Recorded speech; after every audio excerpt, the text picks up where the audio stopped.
What's going on, y'all? Welcome. It's about damn time, right?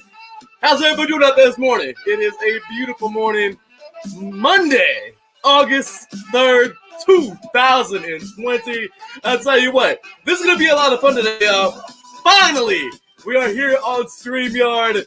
I mean, I feel like I should be making a very rock type of introduction because we're going to be talking about The Rock today, as a matter of fact. He did something that I am so gosh damn excited for. I cannot tell you how excited. I mean, do I look excited to you? Just maybe a little bit. I'm just telling y'all, this is going to be a lot of fun. Trust me. We got plenty to get into today, y'all. Lewis Hamilton does it again. This fool is on, y'all. 87 wins. How do you not call him one of the all-time greatest Formula One drivers? I mean, I'm for real, y'all. This dude is chasing greatness. Michael Schumacher is looking somewhere saying, "This kid's good, but damn, don't defeat my titles now." Anyway, Brad Keselowski gets it done in New Hampshire. You want to talk about a victory? That was one hell of a win yesterday. I'll tell you that right now. Also, are we getting the NFL? Are we getting the NFL this year? Like, seriously, this is getting annoying. COVID is getting on my freaking nerves. However, I know it's getting on your nerves as well. Regardless, are we getting some NFL action this year? Talk a little about that. We have no idea. Like, we honestly have no idea right now. Hopefully we do. If we don't, no, I think we will. I'm just saying, y'all, it makes too much money. It makes way too much money. So, the NCAA, the other big money maker across the country, will we get some NCAA this year? It's more realistic we have a later season, which I am not excited for. Regardless, something's better than nothing, I guess, right? Anyway, we got that going on today. Also, one of the biggest injuries heard around the world, in my opinion at least, Sabrina Ionescu. This woman is a freak of nature talent. Unfortunately, she got an injury that is probably going to sideline her for the rest of the season. I don't want to be the bearer of bad news, and I definitely don't want to sit here and be the Debbie Downer. But I'll tell you right now, nasty injury, y'all. Grade freaking 3. Not good. So, unfortunately, she may be gone for the season. We wish you well. We'll be talking about her in a little bit. And plenty more, y'all. We got the MLS coming down to the wire. The NWSL. How about the Houston Dash? Those ladies got down this week. That was an last week. That was an incredible victory for them. And then we're going to get into a little bit of, I don't know how to say this, but there are two fighters in about a month's time. They're going to square off. I'm not talking crap. I'm not. I'm really not. But I will tell you, two guys in their 50s about to get down. You know who it is, y'all. Iron Mike Tyson, one of the baddest men to ever walk this planet, taking on another bad man himself, Roy Jones Jr. Ladies and gentlemen, you are now tuned in to the defining moment right here on IE Sports Radio, your direct feed for all that is sports.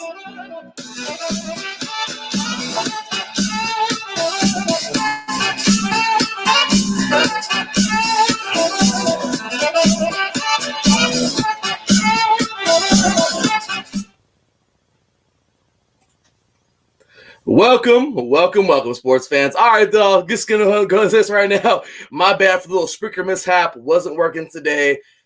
However, I'll get that fixed for next week. This time we're about half an hour late, so the show must go on. So first and foremost, I just want to say welcome, y'all. Thank you all so very much for tuning in today. This is a little bit of a very unorthodox show today, but it's going to be a lot of fun. Since I have no Spreaker today, there are no commercials, so we're going to go an hour straight, which I owe it to y'all, right? I really do, because, well, let's just say it was, like I said, the mishap at the end kind of sucked. I'm sorry, the mishap a little bit ago sucked with Spreaker, so my apologies. But as I mentioned, we got something great for y'all today, y'all. Hopefully you enjoyed USR a little bit ago. on IE Sports Radio. There's a brand new thing we're doing. Super excited to bring in both Mr. Matt Owens and Mr. Seth Eves. They're great dudes. They had a great show earlier talking all kinds of sports. We're going to dab into some of that stuff and then flip it our way and do a little thing here on the Defining Moment. But I'll tell you what, y'all, this is going to be a good one. StreamYard is something that I have been trying to get into the last couple of months.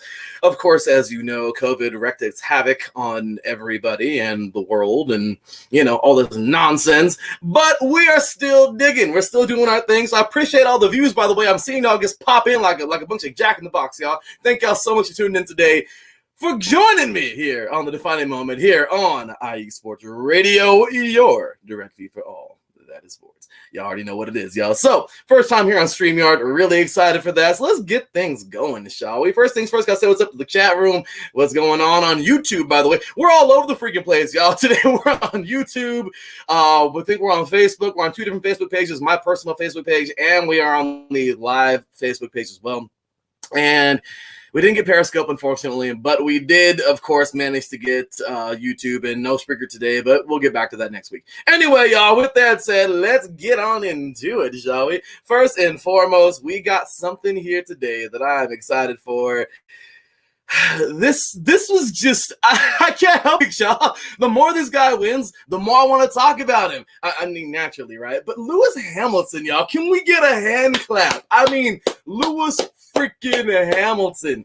This guy is about as unreal as it gets. I mean, you gotta love everything about this guy, man. He, you know, some people will say, oh, well, you know, he has a little bit of arrogance or whatever. I've heard a lot about him, but honestly, it doesn't even matter. I don't even care, man. Lewis Hamilton is the real deal. If you have 87 wins, okay, if you have 87 victories under your belt, and you have 6 championships, and you're chasing number 7, and you could overtake Michael Schumacher, I'm just saying, you know, you kind of have a little bit of room to, you know, kind of at least say you're pretty good. So I'm just telling y'all, man, this dude's the real deal. I could not be more excited than to get him, than to talk about this dude this morning because of what he's been able to do. Huge victory yesterday, by the way. So I had to get my my little applause button going, y'all, because this is just the real deal, y'all. Lewis Hamilton, can we get a little, man? Can we get a little?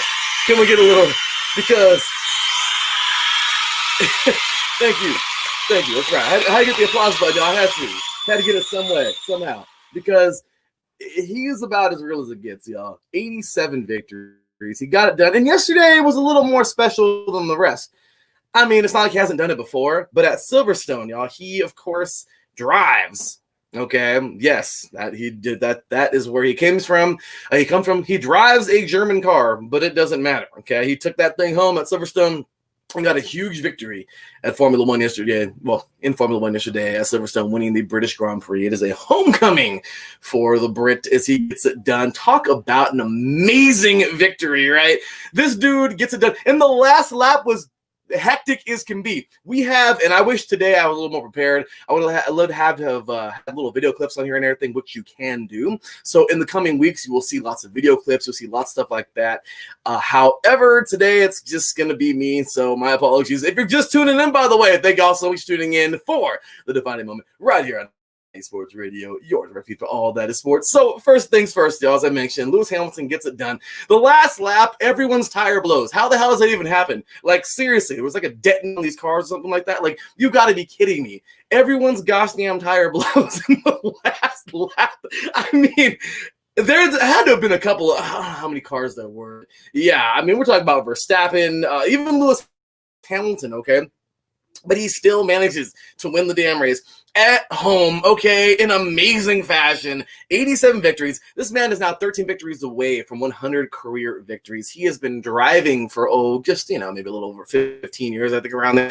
He is definitely one of the all-time greats, and I'm so excited that we are able to watch him race. So, ladies and gentlemen, Lewis Hamilton, once again, I know it's kind of hilarious now with my little makeshift applause button, but I don't care. Makeshift applause button or not, I'm just saying, the man is real, y'all. If you are not a Lewis Hamilton fan, what's wrong with you? I'm just playing. No, you're probably a Ferrari fan like me. I mean, I love Ferrari, don't get me wrong, but as I said in the Extra Mile a couple weeks ago, being a Ferrari fan for the next year or so is going to be kind of being a Patriots fan for the next decade. Like, damn, we were so good, and what happened? I'm just saying, sorry, Pats fans, but I'm just saying, they'll be good, but they're definitely not going to be what they were. So that's kind of that's going on with Ferrari right now. They're good, but they're not Michael Schumacher good. They're not 2000s good. They're okay, I guess. So anyway, with that said, let's go ahead and dip on it. Let's keep on the racing, shall we? We've got something good going here. So let's go ahead and keep it going on with the racing. Keep it consistent. Brad Keselowski, this dude does it, man. Talk about it. Now he pulled this thing out, man. He looked at the Rockets yesterday, okay, which we're going to get into in a little bit, by the way, because Milwaukee, they dropped the ball way to fall apart. They were leading by 10 in the first quarter. I mean, that's indication that, they were dominant coming out, but it's a 4-quarter game. Like I said, we'll get into that in a little bit, but damn it, man, those Rockets, they're on one. They beat my Lakers on Saturday. I'm not too happy about that. Regardless, I give credit where credit's due, and gotta give love to our boy Corey, man. Corey Walker down in H-Town, of course. Check him out on Saturdays here on IE Sports Radio at 5 p.m. Pacific time, 7 p.m. Central. He's in H-Town, y'all, so got to show him some love. But we're going to keep it consistent. We're going to go ahead and talk about a Michigan boy here. A Michigan boy who won it all in New Hampshire this past weekend, winning the Foxwoods Resorts Casino 301 in a very awkward track, New Hampshire. As Matt Owens said on the broadcast on USRN, it is literally just a giant Martinsville. Yeah, it's a paperclip. For those of you who don't know what Martinsville is, I'd like to show a diagram right now. Boys, I'm unprepared for today. Sorry, I had to get a lot going on at one moment. My bad. But it is the paperclip, of course, the historic Martinsville, 2 drag strips together and 2 tight turns. Well, if you just make that little paperclip a little bit bigger, that's New Hampshire. So it is awkwardly set. It's 301, of course, not a perfect 300 miles. The track is a little, I forgot how long the mileage is, but the track is a little odd. Regardless, guess what, y'all? Brad Keselowski gets it done again. Talking about a great victory. And yesterday, 3 was the number. So I'm just going to go ahead and say this. My bad. I'm supposed to be using these right now, but I got a little caught up in the excitement. But this, of course, was for Lewis Hamilton because the guy is unreal, as I mentioned earlier. So, yeah, one more time, y'all. Lewis Hamilton wins at home, win number 87. And then, of course, we're keeping it inconsistent. Well, we're keeping it consistent in racing. Sorry, inconsistent. And here we are now with Brad Keselowski. He will earn his 33rd victory in his 3rd race this season. 3 was a good number yesterday for Brad Keselowski, apparently. This guy really is making some headway. He has clearly gotten his foot in the door, I mean, just a little bit, for the NASCAR playoff. The guy is unreal, and this is what he does, man. So big ups to Brad Keselowski. I mean, overall, you have an incredibly tough car. That number 2, man. I remember Rusty Wallace driving this thing back in the day, y'all. Yeah, I'm OG. But I'm just saying, you see this number 2 car, and it hasn't lost its dominance. This team is on one. They are a very tough team. And Brad Keselowski is not an easy driver to lose. I mean, to beat, trust me. This year he had to fight as well. I forgot what place he started in. I know he didn't get the pole, but it was a very good race, and overall, Brad Keselowski does it. So I just wanted to really quick go ahead and get into the 2 standings here. We'll get to Formula 1 momentarily, but I do want to get to the standings here for NASCAR. I know I kind of went in a circle there. My apologies, but it is what it is. So as of right now, if the playoffs were to start tomorrow, we would have Austin Dillon and Tyler Reddick on the bubble, meaning they're the wild card drivers. Then we have from 14 to 11, we have William Byron, Matt Benedetto, Clint Boyer, Alex Bowman, and Kyle Busch from top 10 to 6. Kyle Busch, Kurt Busch, his brother, Eric Almirola, Martin Truex Jr., and Joey Logano. And then your top 5 as of right now, Chase Elliott, Ryan Blaney, Denny Hamlin, Brad Keselowski, as we just saw. And, of course, number 1, this man has won 4 races this year. Kevin Harvick is getting down. I don't know how many more years he has left behind the wheel, but the dude's getting it done in legendary fashion, and I'm not trying to call him old. I'm just saying he's, getting kind of up there. And as we circle back now to the standings here for Formula 1, this is just kind of, as you would just guess, of course, weird kind of season. Lewis Hamilton now has taken the lead. He is now holding the lead with 83 points. His teammate here at Mercedes with 58, Valtteri Bottas, and number 3 right now, Lando Norris, riding a McLaren with 36 points. Where did that come from? Oh, I know. Maybe because, Ferrari's not on their P's and Q's. But what's going on, y'all? Hey, getting big ups to the chat room, by the way. Marcus Loves Great on YouTube, as well as Terry Rodriguez, man. So what's going on, y'all? Glad to have you guys tuning in today. Hey, you like my flag? Do you like it? Do you like my Lakers flag? Do you love it? I'm just saying. That's my team. Not a Clippers fan. Yeah, anyway. With that said, y'all, we that's pretty much that, though, for all of the racing action. We're going to circle back to the NHRA. You can catch myself and Mr. Jonathan Couch, Crew Chief. We will be on Thursday at 10 a.m. Pacific time, 1 p.m. Eastern time, talking some NHRA on the deep stage. We're going to have some fun talking about that. No John Force for the rest of the season. What's going on in the world? I can't believe this. I'm tripping, y'all. Like, I want to see some John Force action. But there was saying that we were going to, that we were going to see him next year. So, I'm just saying, the thought of John Force retiring from the NHRA, y'all, the NHRA wouldn't be the NHRA anymore. It's like taking a letter out of the NFL. Like, what? Do you know what I mean? Like, it doesn't work. Like, I'm just saying. So of course it will. One day he's got to retire. But yeah. So I was pleased to know that he wasn't going to retire. It was awesome interviewing him earlier here on this show earlier this year. And the man is a legend. I grew up loving him. My father, rest in peace, loved him very much, and that's why I became such a big fan of his. So I'm just saying, it's been pretty awesome.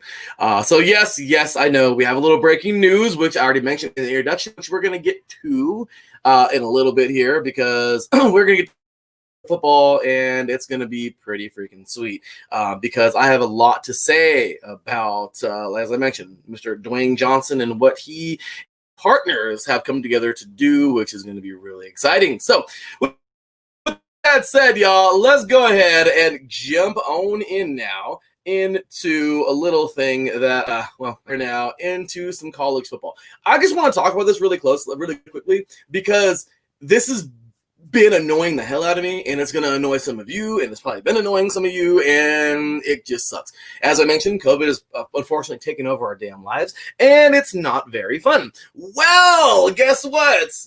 It might just take college football away. We still don't know what's happening. We literally have no idea what's happening. The committees are meeting on a constant. Apparently, we have all of the conferences meeting. We're talking, some conferences are like, we're going to do just only conference games. Oh, well, we're going to just not play. Or, oh, the state schools aren't going to play no more. Oh, Notre Dame's joining the ACC because it's convenient for them this year. Don't get me going on that. Okay, hold on really quick. No. I got to mention this. Notre Dame. Okay, as you know, I'm an SC fan. Fight on. Okay, this is despite the rivalry. Okay, despite the rivalry. This irritates the crap out of me. Okay, that Notre Dame, just because they feel that it is a shortened season, that they can join a conference. Because they're too good for everybody, apparently. Or no, I'm sorry. Okay, that came out wrong. Okay. They apparently feel that tradition is everything. They must play the Navy every year. They must play Pittsburgh. They must play Army. Oh my gosh. If not, the world's going to explode. I mean, okay, guys, let it go. If Notre Dame fans got to know something, if they were to join a conference, let's just say the committee might be on their side. Because as an independent school, it's kind of ridiculous. You can play cupcakes all day long and maybe not the best teams, and you're going to, of course, have a pretty decent record. Well, when you get up there to the top 4 and you get voted out, maybe it's because you played, Navy, Army, and maybe not even a not so good USC, where teams like Clemson and Alabama and Texas A&M and Oregon and Washington, and I'm just saying, and these schools, Ohio State, that are consistently near the top, maybe they're getting in, I don't know, maybe because they're playing some pretty decent schools. I'm just saying, this irritates the crap out of me. So now here we are, it's like, oh, well, we can just join a conference now because, well, why not? Wow, thanks, guys. Like, thank you for really just crapping on college football. I'm sorry, like, that just irritates me. If you're going to be independent, then stay independent. Okay, if you're going to be independent, stay there. Do not sit here and act like you are going to, just for the one season, because it's an abnormal season, okay, that you want to play in with the big boys. It really irritates me, guys. So that's no knock on Notre Dame. And I know some fans. One of my really good friends, Mr. Alexander Gaines, he's also part of the iSports Radio Network. He jumps in and out, but he definitely is a diehard, and he even says himself, like, he cannot stand that Notre Dame doesn't play in a freaking conference. It's annoying, guys. It really is annoying. How do you have this? How is it even a thing? Why independence shouldn't even exist? That is literally probably one of the stupidest things I've ever seen. It could happen back in the day, but now things are so competitive. Okay, I mean, you have FCS teams that are getting paid millions of dollars to play FBS schools. So that's why you have Alabama taking on Mercer and Samford, not Stanford, Samford. Look it up, the FCS school. Okay, that's where they're getting these cupcake victories. Well, because they have money. There is no preseason in the NCAA, so they have to make their own preseason and beat up on cupcake teams. They pay the little schools a whole bunch of money, and hey, you can probably beat us. I mean, you can try to beat us, and we're just gonna beat up on you guys and tune up our playbook. I'm just saying, but it works out overall. I just think this independent thing, it's ridiculous. And independent schools, I just don't feel it should exist. So let's take a look at the comments here. I really like this. This right here is a good comment. So we're gonna throw this up here on the chat box, by the way. And this right here coming from Mr. Jonathan Grinke. What's going on, brother? Good to have you here, man. So Jonathan says here, Notre Dame does think they are too good for everyone. Or they do think, that Notre Dame does think they're too good for everyone. I'm so tired of Notre Dame getting ranked because they have the name. Exactly. I mean, this is not a Notre Dame bashing show today. I'm just saying that it's irritating that they're going to join the ACC just for the season, just because, why not? But next year we're going to go back independent. No, join the ACC. Play those fools. They're not, hey, Tobacco Road rivalry. We get it. UNC or Duke, their football teams aren't so, they had little sparks of greatness in the last couple of years. But what I don't get is just stay. Play in the damn ACC.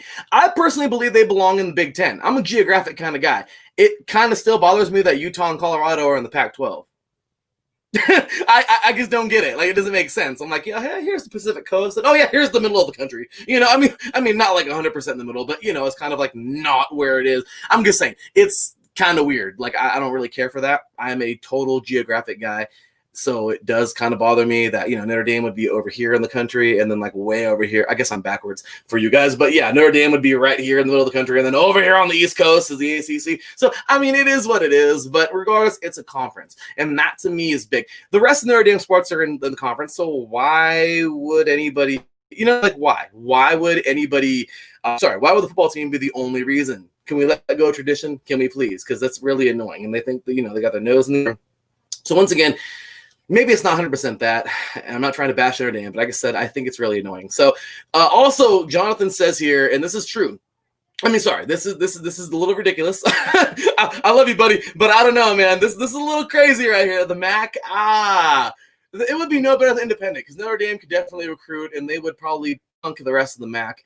I think the Big Ten. I would love to see the Big Ten. Oh my gosh. Can you imagine Notre Dame? The rivalry between Michigan would come back. I would love to see Notre Dame take on like Ohio State regularly and Michigan State and of course Michigan. That'd be super cool. I know it's not a bunch of powerhouses, but I do feel that would be a really cool thing. So let's see here. What does Taryn got to say? I just want to put this up here too. Hey, what's going on, Taryn? Good to see you, buddy. I'm on the Facebook stream. How's it going, brother? Glad to have you, man. I'm loving StreamYard. This is freaking sweet. Like, I'm really enjoying it. I got to fix it for Spreaker for next week, but it is what it is. This is a lot of fun. I'm having a ball, y'all. Hopefully you're having a ball with me. So with that said, that's going on with college football right now. So we don't really know. The CCAA, I think, is going to push the season back. Okay, and this is also another thing where I'm not sure, okay? I'm really not sure of. But as of right now, apparently the CCAA, which is the I forgot what it is, but I played in it at RCC. Go Tigers! The Triple CAA, so the CCCAA, which is all the California junior colleges, which is a joke because there's no aid. I was watching Last Chance U like years ago, and I was like, wow, they get room and board. Where the hell is my room and board at? Oh, we didn't get none. You know what I mean? So yeah, but they have scholars in the NJCAA. I didn't know that. I thought that all junior colleges were like fend for yourself. Regardless, Laney College is actually on Last Chance U right now, and I can't wait to watch. I got to binge watch that one of these days. But it's good stuff. Regardless, y'all see the struggle. You will if you watch that. But regardless, now this is what I'm talking about, y'all. Taryn Rodriguez talking about this rivalry, and this would be pretty legit. I would love this. Notre Dame versus Clemson. I would love to see that regularly, too. I'm not a fan of the ACC and Notre Dame. I don't even know how they got caught up with one another. Regardless, if they do stick in the ACC, which we know their football team is not going to, but if they ever did, that would be a sweet rivalry to see, at least, of course, annually. That'd be awesome. So, and Marcus Lowe's great. USC. That's right. Fight on, y'all. Fight on. Fight on. I'm just saying. Sorry. But, no bias. Sorry. But overall, y'all, I just feel that Notre Dame should join a gosh damn conference. Regardless, okay.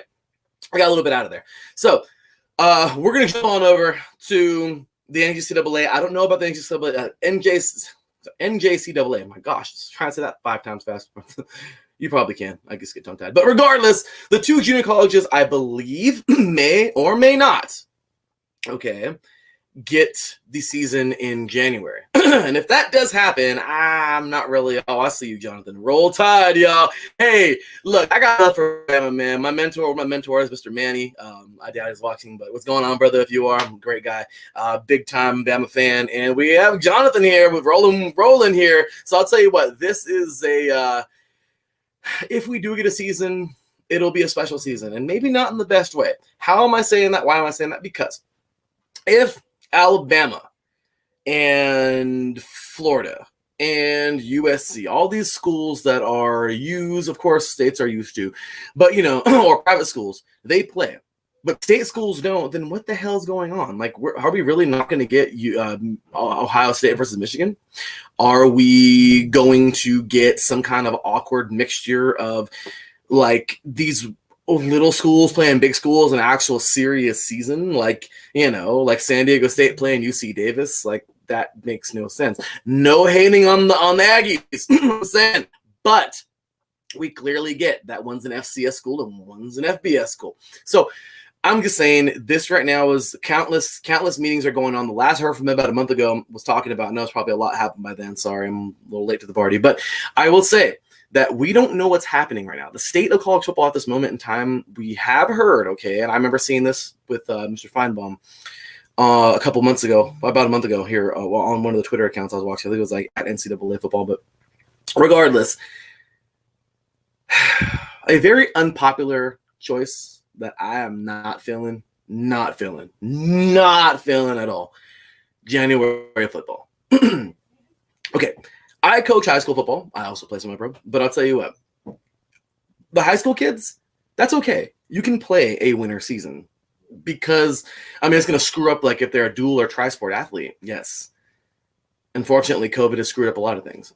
But my problem is if college athletes play in January, what's going to happen? What do we got going here? What do we have? Do we have a draft that's going to wait for them? Do you have a combine that's going to wait for them? No. The NFL is not going to wait for a college season. The NFL does what the NFL wants. So overall, I'm telling you right now, I do not think that we'll have a January season. If we do, you're going to get a lot of athletes that are just going to be like, hey, I'm sitting. You got MLB guys right now opting out, and everybody. You got NFL players opting out right now, especially Dante Hightower. That was a big hit for the Patriots.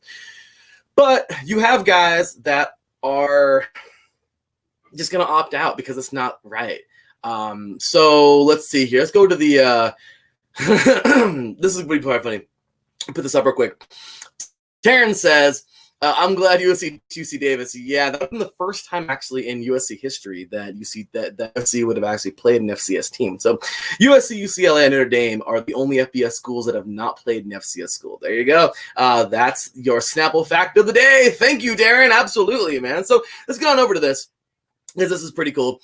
Jonathan says, love January football idea. Why get them that peel off? Oh, sorry, that playoff feel. Wow, I said peel off. Wow, yeah. My